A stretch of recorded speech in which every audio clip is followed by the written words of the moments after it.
আগে পড়ি। Have you learned your lessons? Father said to Arman. এখানে স্পিকার কে? ফাদার। এখানে লিসেনার কে? আরমান। এখানে প্রশ্ন করেছে না, have you learned your lessons? তুমি কি তোমার লেসন শিখেছো? এই প্রশ্নটা কি ডব্লিউএইচ দিয়ে করেছে? না, ডব্লিউএইচ দিয়ে না করলে আমরা ডিরেক্ট থেকে ইনডিরেক্ট এনলে কি ইউজ করি? ইফ। প্রশ্ন করেছে? হ্যাঁ।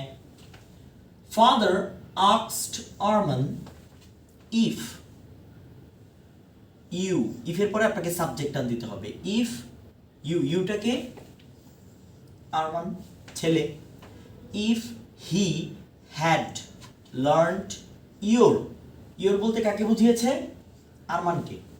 His lessons. আবার বলি আমি, father asked Arman if he had learned his lessons. বাবা আরমানকে জিজ্ঞেস করলো। এরপর no I have forgotten said he. কে রিপ্লাই করলো? Arman.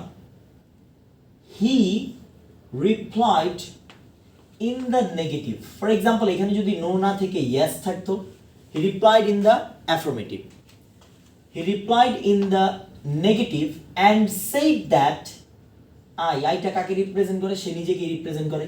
And said that he had forgotten. Have forgotten আপনি বলবেন had forgotten. Present perfect, past perfect. এখন একটু আনসারটা একটু পড়ি, দেখেন এখানে কি লিখছে। ফাদার আস্কড আরমান ইফ হি, এই যে এখানে ব্র্যাকেট দিয়ে এ লিখলো কেন খেয়াল করেন। ফাদার ছেলে, আরমানও ছেলে, এই হি তাহলে কাকে রিপ্রেজেন্ট করে? এটা নিয়ে একটু কনফিউশন হতে পারে। সেক্ষেত্রে আপনি এই হি এর ব্র্যাকেট দিয়ে লিখে দিবেন এ, কারণ এটা আরমানকে রিপ্রেজেন্ট করেছে। Are getting my point.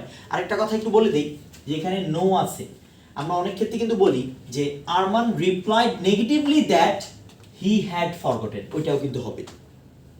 Arman replied অথবা হি replied negatively that he had forgotten.